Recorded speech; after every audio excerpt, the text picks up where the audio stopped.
want to go through the field. Let's start with Mike Massaro. The two team has avoided the scare they had earlier with the water temperatures. The debris is completely removed. We've talked about Brian Keselowski being proficient at restrictor plate racing. 4 wins, and we've got trouble behind him, Rick. Around they go. Yeah, stay down, go up, go up, go up, go up. It looked like it was Eric Almirola that was the first to go sideways and then collecting numerous cars behind him. May have been the one of Jamie McMurray. It was a light blue car.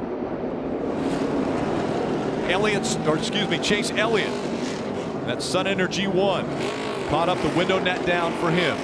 Paul Menard in the 27. Jamie McMurray trying to get it going the right direction. Kevin Harvick is involved. The 44 of Brian Scott. And already we're seeing Chase Elliott climb out of that car. The big one happening. So close, running around this racetrack. The 7 also, Regan Smith.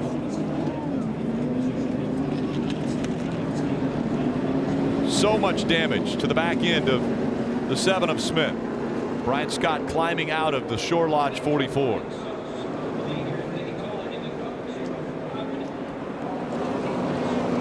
Jamie McMurray stuck on the banking. Take another look. It was McMurray in the 1. See McMurray and Jimmy Johnson. Jimmy comes up, but then McMurray actually comes down and gets onto the left front. It's on from there. I mean, we talked about it earlier. As soon as somebody makes a mistake and you're in this big pack of cars, you're going to take a lot of people with you. It's just how it happens. You can, some of these cars riding around the back actually got in the wreck as well. So one mistake by a driver, a mistake by 2 drivers, and this is what happens. It's not just those 2. And a bump there by the 48. The back bumper of Jamie McMurray. 78 of Martin Truex Jr. caught up. Danica Patrick also. Dale Earnhardt Jr. in the 88. Brian Scott up on the hood of the 4 of Kevin Harvick. Chris Buescher, 23-year-old out of Prosper, Texas, was involved. Also that 46 of Michael Annett, another Midwesterner. Big impact. Jamie Murray hit really hard. Ended up getting clipped in the rear, turned him to the right. Hard impact, and all these cars had nowhere to go. Of course, Jimmy Johnson in the 48 involved from the beginning. And we're on board with Jamie McMurray. You see him just saw the wheel, that small movement.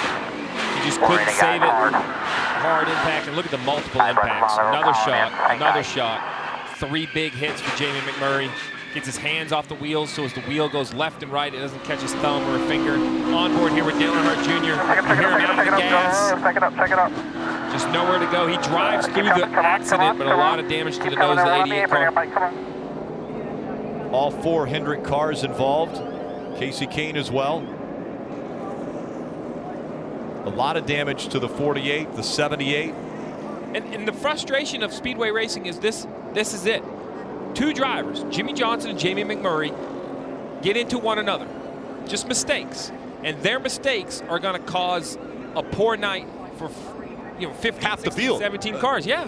We're at almost 19 cars that I've counted. And look at Kevin Harvick, how far underneath Brian Scott he is. The rear tires are on the roof of the 4 car. Matt DiBenedetto in the 83 is up underneath the 4. And the sparks flying.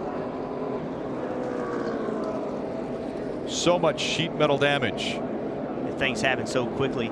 But you can see the 1 car. The 48 moves up, and at the same time, now the 1 starts moving down, just barely clips him. Then he gets into the side of his teammate. Then he has to slow down to keep him wrecking, and the 48 gets into the back of him. So kind of it looked like to me at the same time, they just kind of got together. The 48 moved up, the 1 moved down, and it started every bit. And Jimmy was thinking 3 wide, and the 1 didn't think he would be in that lane. On board with Kevin Harvick. You mentioned the 44. You hear him out of the gas, on the brakes. Go low. There's absolutely nowhere to go. You see his view, a car on his windshield.